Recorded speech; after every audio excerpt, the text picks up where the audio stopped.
ভারত দখলের ম্যাপ প্রকাশ করল উপদেষ্টা মাহফুজ। গত ১৬ ডিসেম্বর বিজয় দিবসের শুভেচ্ছা জানাতে গিয়ে বৃহৎ বাংলার ম্যাপের ছবি দিয়ে তার ভেরিফাইড ফেসবুক পেজে একটি লম্বা পোস্ট করেছিলেন অন্তর্বর্তী সরকারের উপদেষ্টা জনাব মাহফুজ আলম। সমালোচনার মুখে মাত্র ২ ঘন্টার মধ্যে সেই পোস্ট আবার ডিলিটও করেন তিনি। অখণ্ড বাংলার সীমানা ম্যাপের যেই ছবি তিনি দিয়েছেন তাতে বাংলাদেশের মূল ভূখণ্ড ছাড়াও ভারতের পশ্চিমবঙ্গ, আসাম সহ 7 সিস্টার্সের রাজ্যগুলোকে অন্তর্ভুক্ত করা হয়েছে। যদিও অখণ্ড বাংলাদেশের এই মানচিত্র অনেক পুরনো একটি কল্পনা, যে আকাঙ্ক্ষা পূরণের দাবি সেই ব্রিটিশ আমলে অনেকবার করা হয়েছিল, কিন্তু ভারত পাকিস্তান বিভাজন এবং পরবর্তীতে বাংলাদেশ রাষ্ট্রের জন্মের পর ঐতিহাসিকভাবেই সেই সীমানা মীমাংসিত। অনেক আগে থেকেই এই অংশগুলো ভারতের অন্তর্ভুক্ত।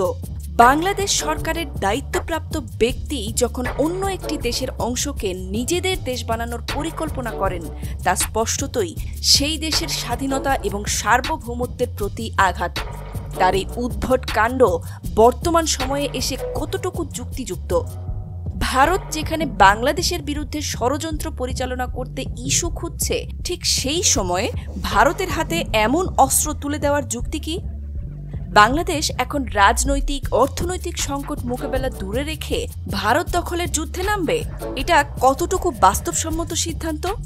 বাংলাদেশের অন্তর্বর্তী সরকারের বিরুদ্ধে আন্তর্জাতিক অঙ্গনে ভারতকে আরও বেশি অপপ্রচার চালানোর সুযোগ করে দিলেন কি মাহফুজ আলম? উদ্ভট এবং কল্পনাপ্রসূত বয়ান হাজির করে ভারতকে উস্কে দিয়ে বাংলাদেশের লাভ কি? ভারতের মতো বিশাল একটা রাষ্ট্রকে আমরা সামরিক শক্তি দিয়ে মোকাবেলা করার সক্ষমতা রাখি কি?